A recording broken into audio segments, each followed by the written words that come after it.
in almost all of my media and outreach and in comments on YouTube and in my tweeting, when I'm talking to circumcision or circumcision bombing a comment section or something like that, my go-to phrase is, we need a circumcision ban, punishment for the perpetrators, and government funding for Foregen to use tissue regeneration and stem cells to regenerate our foreskins and make our bodies whole again. I try to explain it a little bit as well. There is a reason I do this. The existence of Foregen, even as a concept, it's just the concept of foreskin regeneration, I believe is truly, psychologically speaking, a game changer. It changes the psychology of the circumcised man who doesn't know what to feel about his own circumcision. It was said by an intactivist, I'll try to pull up the quote,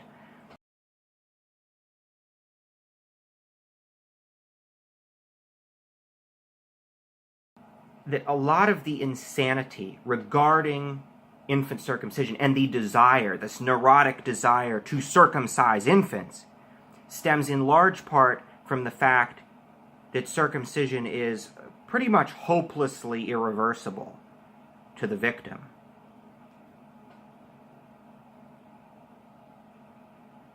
This is where Foregen comes in.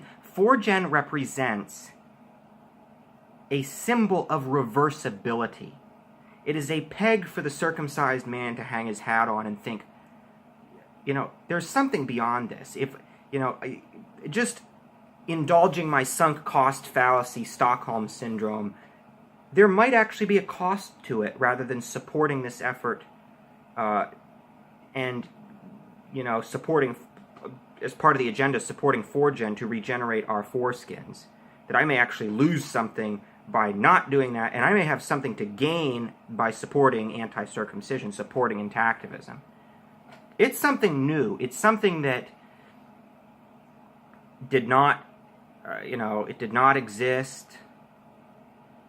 It did not exist in the entire history of anti-circumcision sentiment. It did not exist when Hadrian banned circumcision in the Roman Empire. It did not exist in the 70s, when the early intactivists were first starting out, the Brother Kays and the Van Lewises of the world.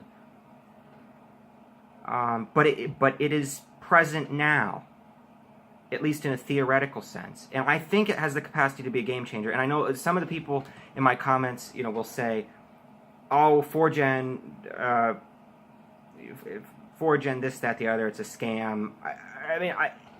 They're on a shoestring budget. There's not a whole lot they could do on their current financial situation anyway. I was sort of, I don't know, I kind of think it was my idea to explicitly trying to get them, lobbying to get them government funding. And I've talked to them specifically and told them, maybe you guys, you're in Europe, you could try lobbying among European governments that are more sympathetic, particularly maybe in Italy, but especially like in the Nordic countries where they could really be sympathetic. The way anti-FGM and genital reconstructive organizations already get millions in taxpayer funding to go completely out of our country, completely out of the West and into the third world to help them, maybe we could get some money to help the victims of male circumcision. And I've talked to them about this, and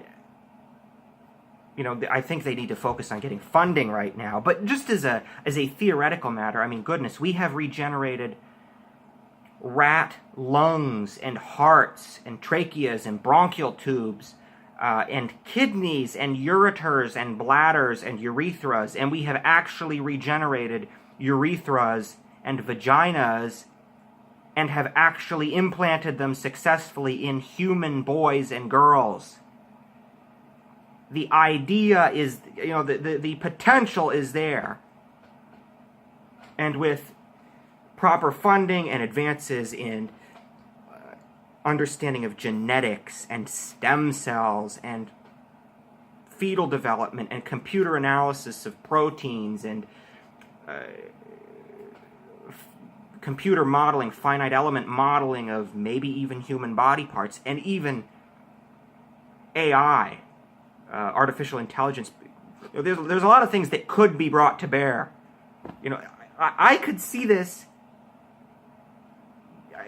easily being accomplished if we put our money where our mouth is and actually get the movement, get Foregen funded. Anyway, the idea here is Foregen as a symbol of reversibility of circumcision, which could be of huge PR importance in selling the cause of anti-circumcision to the circumcised man. It could be used because before this, everything was sort of stacked in favor of the circumcised man just sort of indulging his sunk cost fallacy, his Stockholm syndrome. That is not the case when you introduce Foregen. It is a game changer, and it's why all of my outreach now typically includes, and we need Foregen, funding for Foregen to be regenerating our foreskins and making our bodies whole again. It's a game changer. Tell me what you think. Tell me in the comments. Take care. Bye-bye.